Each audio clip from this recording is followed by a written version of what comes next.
Amazonka aralları yeryüzünün tirik möcüzesi.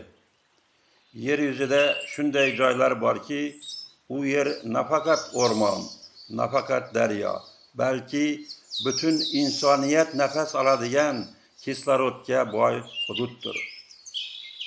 Marajo Island bu arol dunyodagi eng katta daryo aroli hisoblanadi. Bu yerda minglab qushlar, nodir hayvonlar tabiat qonunlari bilan yashaydilar. Amazonka orollari nima uchun tirik mo'jiza? Chunki bu yer yuzining 20% kislorodini ishlab chiqaradi. Iqlimni muvozanatda ushlab turadi. Millionlab turdagi o'simliklar va jonzotlarga uy hisoblanadi. Olimlar aytadi, agar Amazonka zaiflashsa, iqlim o'zgaradi. So'nggi yillarda o'rmonlar kesilmoqda, yoqilmoqda, noqonuniy ovlar ko'paymoqda.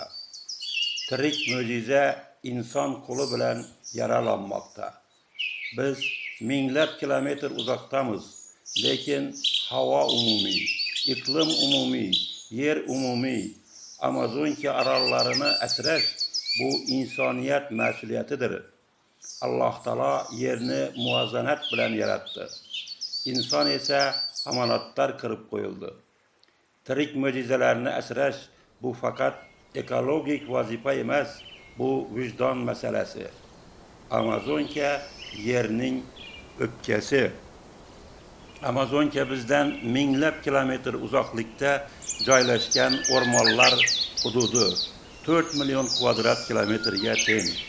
Bu O'rta Osiyoda joylashgan 5 ta davlatning hududi bilan teng hisoblanadi. Lekin savol tug'iladi. Agar u zaiflashsa, Turkiston davlatlariga ta'siri bo'ladimi? Olimlar aytishicha, Amazonka har yili milliardlab tonna suv bug'ini osmonga chiqaradi. Bu bug'lar atmosfera oqimlariga qo'shiladi. Atmosfera esa chegara tanlamaydi. Agar atmosfera Amazonka o'rmonlarini qisqarsa, havodagi namlik o'zgaradi. Global harorat ko'tariladi. Yog'ingarchilik rejimi o'zgaradi. Bu esa Turkiston davlatlariga ham ta'sir qiladi. Amazonka bizniki emas deb o'ylashimiz noto'g'ri bo'ladi.